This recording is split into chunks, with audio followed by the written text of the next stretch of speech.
नमस्कार, आप देख रहे हैं जोहार झारखंड और मैं हूं आपके साथ कल्याण झा। खबरों की शुरुआत करेंगे। रांची के मोहराबादी मैदान में गणतंत्र दिवस की तैयारियां शुरू हो गई है। कोविड प्रोटोकॉल की वजह से इस वर्ष गणतंत्र दिवस की परेड से एनसीसी और स्कॉट की बटालियन परेड से अलग रहेंगी। हालांकि परेड में CRPF, ITBP, SSB, CISF, Jharkhand Jaguar, JAP 1, JAP 2 और जैप 10, रांची जिला पुलिस, रांची जिला महिला पुलिस, झारखंड गृह रक्षा वाहिनी की टीम परेड में शामिल होंगी। गणतंत्र दिवस के मौके पर झांकी का प्रदर्शन भी किया जाएगा। गणतंत्र दिवस की तैयारियों की जानकारी दे रहे हैं न्यूज 18 संवाददाता ओम प्रकाश।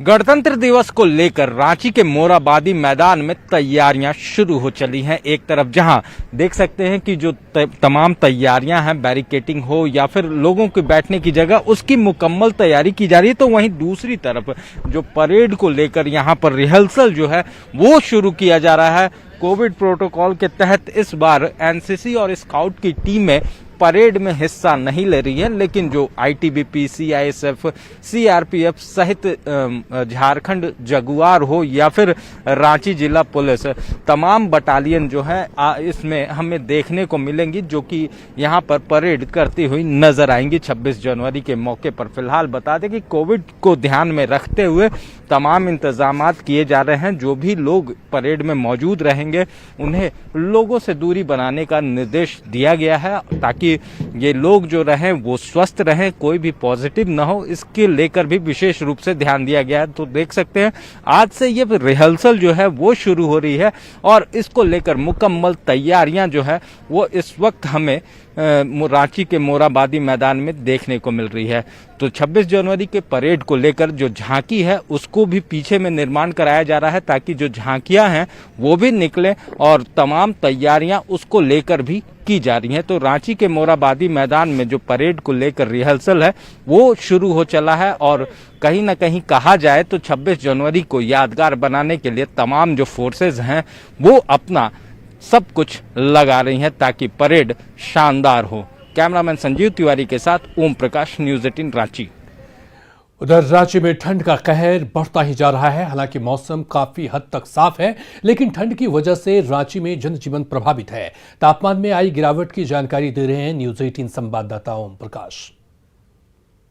विक्षोभ के असर के कारण झारखंड सहित प्रदेश भर में बारिश देखने को मिली और इस दरमियान जो मौसम था वो भी लोगों को थोड़ी राहत तो दे रहा था, लेकिन कहा जाए तो बारिश की वजह से उनका जनजीवन भी बुरी तरह से प्रभावित हो रहा है। लेकिन पश्चिमी विक्षोभ का असर खत्म होने के साथ ही राजधानी रांची सहित प्रदेश भर के पारे में लगातार गिरावट देखने को मिल रही है।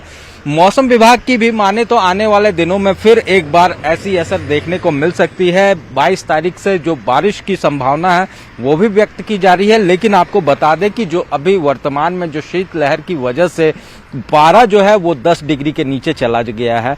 कितनी परेशानी हो रही है? आप लोग भी मॉर्निंग वॉकर हैं, सुबह निकलते हैं। हाँ, परेशानी तो हो रही है। जो हम लोग पहले थोड़ा अर्ली निकलते थे, अब थोड़ा लेट निकल रहे हैं, ताकि वो सवेरे के समय में ठंड बहुत ज़्यादा रहती है। अब हम लोग थोड़ा धूप आने के बाद, थोड़ा टेम्परेचर बढ़ने के बाद ही निकलना स्टार्ट कर रहे हैं, तो जिससे कारण हमारा टाइम शेड्यूल पहले के कारण गड़बड़ा गया है।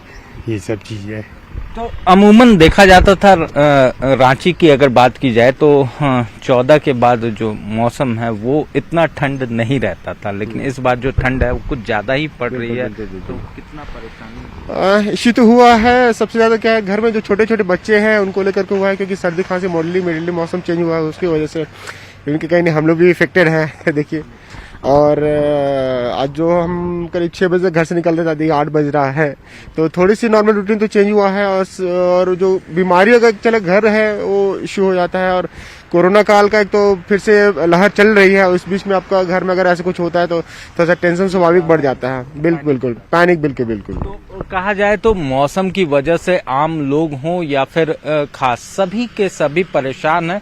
वहीं कोरोना का जो लहर है वो भी लगातार बढ़ता ही जा रहा है, ग्राफ में इजाफा भी हो रहा है। तो साफ तौर से कहा जाए तो मौसम की में जो बदलाव देखने को मिल रहे हैं, जो शीत लहर है उससे लोग काफी ज्यादा प्रभावित हुए हैं। ऐसे में देखना होगा कि आने वाले दिनों में रांची की मौसम जो है वो लोगों को राहत देती है या फिर और अभी ठंड का सितम जो है वो जारी रहेगा। कैमरामैन संजीव तिवारी के साथ ओम प्रकाश, न्यूज़ 18 रांची।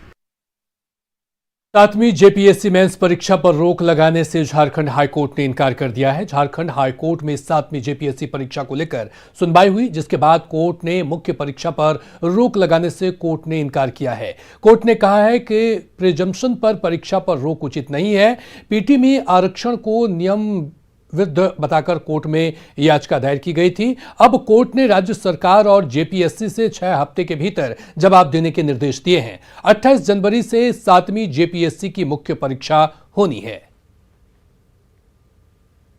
मेंस की एग्जामिनेशन शुरू होने वाली है और उसको तत्कालीन स्टे कर दिया जाए, क्योंकि रिजर्वेशन का कहीं किसी प्रावधान नहीं है स्टेट ऑफ झारखंड में भी, ना ही जेपीएससी में। और इस बार कैसे नियमवाली और एडवर्टीजमेंट का उल्लंघन करते हुए रिजर्वेशन दे दी। इस मामले को सुनवाई करते हुए कोर्ट ने बोला कि प्रिजम्पशंस पर हमारा एविडेंस लीड हो रहा है, इसीलिए अभी स्टे देना सही नहीं रहेगा। कई सारे अभ्यर्थी अपीयर हो रहे हैं कोर्ट में, तो मैटर एग्जामिनेशन को स्टे करना अभी ठीक नहीं है। लेकिन कोर्ट ने केस को एडमिट किया और 6 सप्ताह का समय दिया है सरकार को और जेपीएससी को जवाब दाखिल करने के लिए, और मामले की अगली सुनवाई 6 सप्ताह बाद होगी।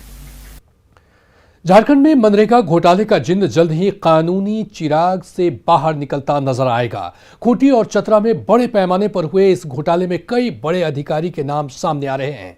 इस मामले की जांच जहां एक तरफ ईडी और एएसबी कर रही है, तो वहीं दूसरी तरफ पूरा मामला फिलहाल झारखंड हाईकोर्ट में है।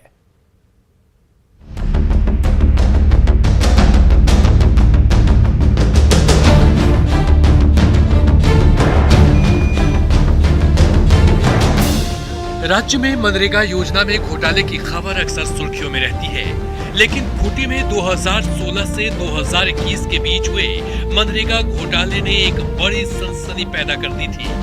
फिलहाल यह पूरा मामला झारखंड हाईकोर्ट तक पहुंच चुका है।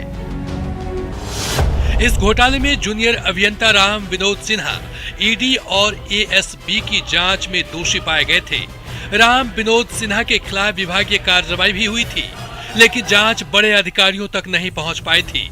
जूनियर अभियंता ने अपने लिखित बयान में ईडी को बताया था कि कमीशन के तौर पर मनरेगा योजना में जिला प्रशासन को 5% राशि तक दी जाती थी, जिसके बाद खूंटी के तत्कालीन उपायुक्त पूजा सिंघल पर सवाल उठे थे, क्योंकि नियमानुसार मनरेगा योजना को लेकर पूरी जवाबदेही और जिम्मेदारी जिले के उपायुक्त की रहती है।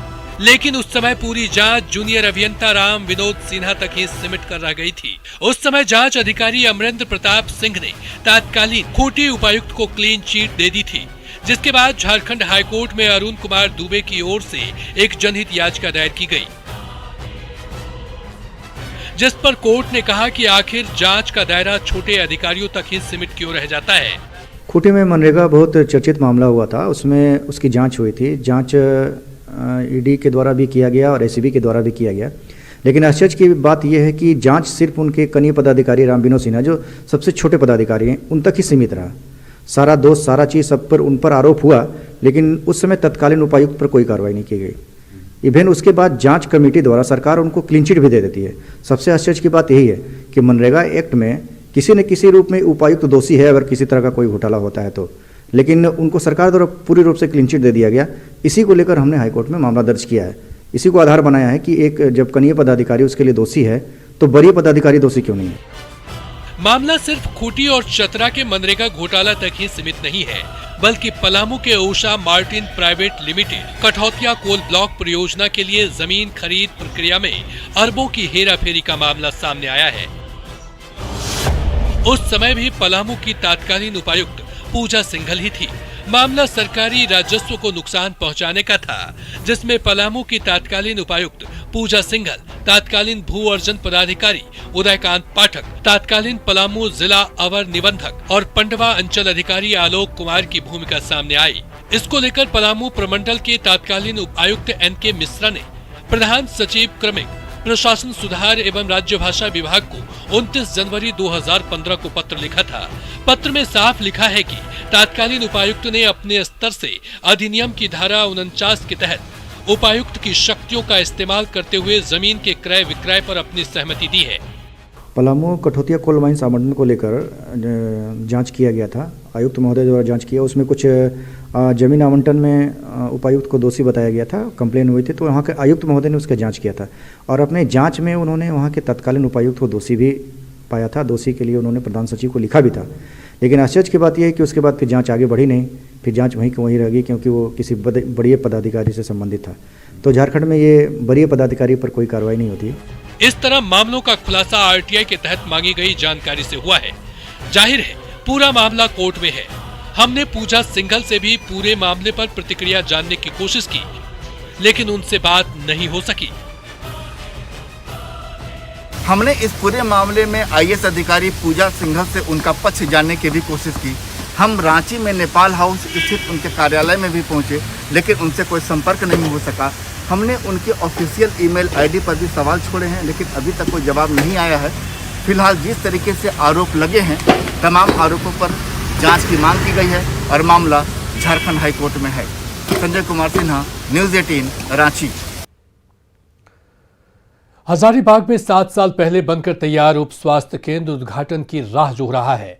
हाड़ी प्रखंड के हुबाग में 24 लाख की लागत से 7 साल पहले इस उप स्वास्थ्य केंद्र का निर्माण हुआ, लेकिन आज तक उद्घाटन नहीं हो सका। रख रखाव के अभाव में अब यह स्वास्थ्य केंद्र खंडहर में तब्दील हो रहा है। लोग यहां पर अब कूड़ा फेंकने लगे हैं। पूरा भवन खंडहर में तब्दील हो चुका है। खिड़की दरवाजे गायब हैं, शहर दीवारी गिर चुकी है। अति सुदूरवर्ती गांव हुआग में, हुआग दाड़ी प्रखंड का एक गांव है। जो बिल्डिंग आप देख रहे हैं, ये दरअसल यहाँ का उप स्वास्थ्य केंद्र है। कैमरे के माध्यम से आप देख सकते हैं कि किस तरह के हाल में ये बिल्डिंग है। पूरा बिल्डिंग जर्जर हो चुका है, चारों तरफ पूरा करकट फैला हुआ है, न खिड़की है न दरवाजा है। ऐसे में यहाँ के ग्रामीणों को इलाज के लिए हजारीबाग, रामगढ़ या कुजूर जाने को बाध्य होना पड़ता है। ऐसे में आप समझ सकते, देख सकते हैं कैमरे के माध्यम से किस तरह का यह कूड़ा करकट फैला हुआ है। आप देख सकते हैं कैसा यहाँ पर पूरा फैलाव है। और ग्रामीण जो हैं, इलाज के लिए इन्हें भटकना पड़ रहा है। जब यह स्वास्थ्य केंद्र बना था तो ग्रामीणों को उम्मीद बनी थी कि अब मेरे गांव में ही छोटे मोटे बीमारियों का इलाज हो पाएगा। ऐसे में ग्रामीण से बात कराते, बताइए किस तरह की परेशानी है, बताइए। सर परेशानी तो बहुत है इलाज के वजह से, इसलिए कि ये जो बिल्डिंग बन के जब तैयार हुआ तो हम लोग को एक आशा का किरण जगा था सर। लेकिन 7-8 साल हो गया लगभग इस बिल्डिंग को बने हुए, लेकिन आज तक यहाँ पर कोई डॉक्टर ना नर्स कोई नहीं आज तक आया। इतना ख़राब स्थिति है, आप लोग तो कैमरा के माध्यम से देख ही रहे हैं। और हम लोग को इलाज के लिए आज भी सर हजारीबाग और रामगढ़ जाना पड़ता है। कोई नहीं, इलाज के लिए आज भी हजारीबाग या रामगढ़ जाना पड़ता है। आप समझ सकते हैं। एक और ग्रामीण से बात है, क्या परेशानी इलाज में होती है? इलाज में बहुत परेशानी, छोटा से छोटा बीमारी के लिए हमको कुजू, रामगढ़ या फिर हजारीबाग जाने के लिए जाना पड़ता है। तो आप समझ सकते हैं छोटे छोटे बीमारी के लोग इन्हें बाहर जाना पड़ता है। एक और ग्रामीण से बात करें, कितने का लागत का ये था ये अस्पताल में, बताइए। 24 लाख लमसम लगभग। क्या परेशानी हो रही है बताइए सर? जब से ये भवन स्वास्थ्य केंद्र जब से बना है तब तक ना आज तक ना एनएम बैठी है ना कोई डॉक्टर बैठा यहाँ पर।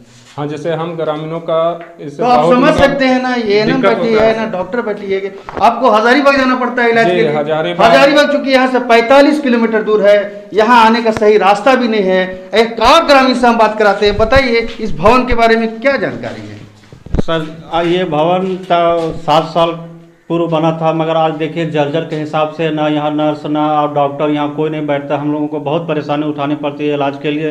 करीब हजारीबाग, कभी रामगढ़ सदर, यहाँ वहाँ भटकना पड़ता है। और बहुत बुजुर्गों को भी और बच्चों के लिए हम लोग को आज रोना पड़ता है। आप समझ सकते हैं छोटे से लेके बड़े बुजुर्गों तक को इलाज के लिए रामगढ़ या हजारीबाग की दौड़ लगाना पड़ता है। ऐसे में इनका समय और पैसा दोनों बर्बाद होता है। ये भवन जो है भ्रष्टाचार का एक जीता जागता नमूना है। ऐसे में आप समझ सकते हैं कि झारखंड में किस तरह की स्वास्थ्य सुविधाएं सरकार लोगों को दे रही है। जावेद खान, न्यूज़ 18, हजारीबाग। गढ़वा में कई निजी अस्पताल मरीजों की जिंदगी के साथ खिलवाड़ कर रहा है। ऐसे अस्पतालों में फर्जी चिकित्सकों का बोर्ड लगाकर झोला छाप डॉक्टर मरीजों का इलाज करते हैं। वहीं क्लिनिक में किसी तरह की कोई व्यवस्था भी नहीं होती है। गढ़वा में हमने 4 जगहों का रियलिटी चेक किया तो पाया कि सिर्फ बोर्ड लगाकर लोग इस तरह का क्लिनिक चला रहे हैं जैसे कोई दुकान चला रहे हों। बोर्ड पर बड़े बड़े अक्षरों में डॉक्टर के नाम तो हैं, लेकिन जमीनी हकीकत कुछ और है। वहीं पूरे मामले पर जिले के सिविल सर्जन ने कहा कि शिकायत मिली है, बहुत जल्द एक कमेटी बनाकर जांच कराएंगे।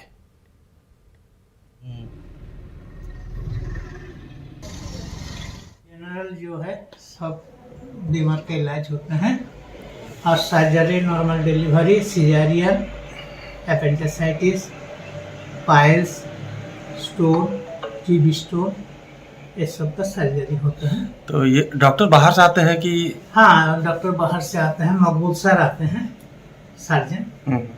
हाँ, इसमें समय समय पर हमने कार्रवाई भी की है और क्लिनिकल इस्टेब्लिशमेंट एक्ट के तहत जितने भी क्लिनिक रजिस्टर्ड हैं या लैब रजिस्टर्ड हैं या एक्सरे अल्ट्रासाउंड रजिस्टर्ड हैं, इनका हम लोग समय समय पर जांच करते हैं और उसके लिए अभी टीम गठित कर ली गई है और उसमें हम लोगों ने फिक्स किया है कि हर महीने 30% जो है क्लिनिकों का जांच पड़ताल हम लोग करेंगे और एक्ट के मुताबिक जो भी कार्रवाई करने का होगा उसको करेंगे, या तो उनको डी इम्पैनल करेंगे। उधर राजधानी रांची में तेज रफ्तार का कहर देखने को मिला है। अल्गोड़ा थाना क्षेत्र में तेज रफ्तार ऑडी कार ने अल्गोड़ा थाने की गाड़ी को टक्कर मारी है। हादसे में पुलिस की गाड़ी बुरी तरह से क्षतिग्रस्त हो गई है, वहीं ऑडी कार भी क्षतिग्रस्त हो गई है। गनीमत रही कि इस हादसे में कोई हताहत नहीं हुआ है। राजधानी रांची में तेज रफ्तार का कहर लगातार जारी है और इस बार देख सकते हैं एक जो लग्जरी वाहन है, इसने पुलिस वाहन को पहले धक्का मारा, बुरी तरह से पुलिस वाहन भी क्षतिग्रस्त हो गया और फिर उसके बाद ये कार जो है वो यहाँ पर आकर पूरी तरह से एक्सीडेंट हुई है और कहा जा सकता है कि पूरी कार जो है वो पूरी तरह से टूट चुकी है। वहीं जो जानकारी मिली है उसमें किसी को भी चोट नहीं पहुंची है, किसी तरह के कोई हताहत नहीं है, लेकिन पुलिस वाहन हो या फिर ये जो कार है वो भी पूरी तरह से क्षतिग्रस्त हो चुकी है। जो जानकारी मिल रही है पुलिस के द्वारा इस वाहन को जब्त कर लिया गया है और आगे की कार्रवाई की जा रही है। बताया जा रहा है कि वाहन काफी तेज रफ्तार में था जिस वजह से ये पूरा हादसा हुआ। तो राजधानी रांची में रफ्तार पर लगाम लगाने को लेकर पुलिस को और कड़ी मशक्कत करनी होगी, चेकिंग पॉइंट्स डेवलप करने होंगे, तब जाकर इस तरह के हादसों में कमी आएगी। कैमरामैन संजीव तिवारी के साथ ओम प्रकाश, न्यूज 18 रांची। उधर गुमला मंडल कारा में बंद कुख्यात गैंगस्टर सुजीत सिन्हा की जेल में शराब पार्टी मामले में कार्रवाई हुई है। जांच के बाद मंडल कारा के अधीक्षक सुनील कुमार के खिलाफ विभागीय कार्रवाई की अनुशंसा की गई है। वहीं प्रभारी जेलर कैलेश्वर राम पासवान, उच्च कक्षपाल मोहरा सांगा सस्पेंड कर दिया गया है। मंडल कारा के दफा इंचार्ज उपेंद्र राय, कक्षपाल मुन्ना शाह को भी निलंबित कर दिया गया है। जेल में अनुबंध पर कक्षपाल के पद पर तैनात 2 भूतपूर्व सैनिकों का अनुबंध भी खत्म कर दिया गया है। वहीं कुख्यात कैदी सुजीत सिन्हा को केंद्रीय कारा दुमका शिफ्ट कर दिया गया है। दरअसल जेल के अंदर कुख्यात गैंगस्टर सुजीत सिन्हा की शराब पार्टी का वीडियो वायरल हुआ था। दुमका के सिकारीपाड़ा थाना क्षेत्र के गणेशपुर के पास हाइबा में अचानक आग लग गई। हालांकि काफी मशक्कत के बाद आग पर काबू पा लिया गया। आग लगने के कारणों का खुलासा नहीं हुआ है।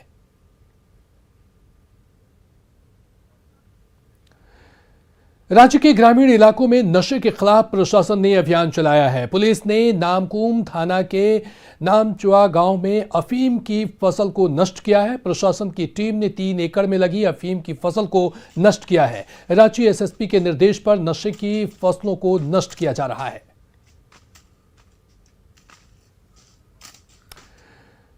उधर धनबाद में सीआईएसएफ की टीम ने छापेमारी कर कोयला लदे 6 ट्रकों को जब्त किया है। मैथन थाना क्षेत्र के संजय चौक के पास सीआईएसएफ की टीम ने छापेमारी अभियान चलाकर अवैध कोयला लदे 6 ट्रक को जब्त किया है। रामगढ़ में ब्रांडेड कंपनी के नाम पर नकली सामान को बाजार में खपाने वाले गैंग का पुलिस ने भांडाफोड़ किया है। बरकाकाना पुलिस, जीआरपी और रेल पुलिस ने बरकाकाना रेलवे कॉलोनी की फिल्टर हाउस निवासी अनिल साहब के मकान में छापेमारी कर ब्रांडेड कंपनियों के नाम पर बेचे जा रहे लाखों रुपए के नकली सामानों को जब्त किया। चाय पत्ती, साबुन समेत दूसरे दैनिक इस्तेमाल के लिए नकली सामान को ब्रांडेड कंपनी के नाम पर बेचा जा रहा था। हालांकि धंधेबाज फरार होने में कामयाब रहे। रेल क्षेत्र में नकली सामान की उत्पाद करके बेचा जा रहा है, जिससे लोगों को क्षति हो रही है, हानि हो रही है। इसको देखते हुए बरकाकाना रेल पुलिस की मदद से यहाँ संयुक्त रूप दोनों थाने की मदद से यहाँ छापेमारी की गई।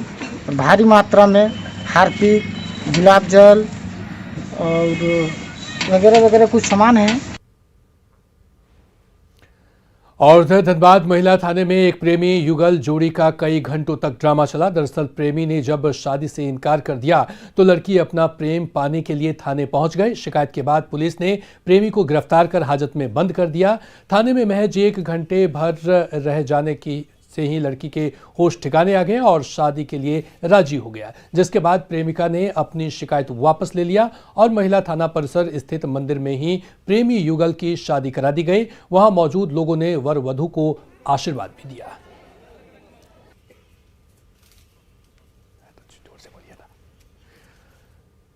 और इसी के साथ फिलहाल इस बुलेटिन में इतना ही, लेकिन न्यूज़ 18 बिहार झारखंड पर खबरों का सिलसिला लगातार है जारी।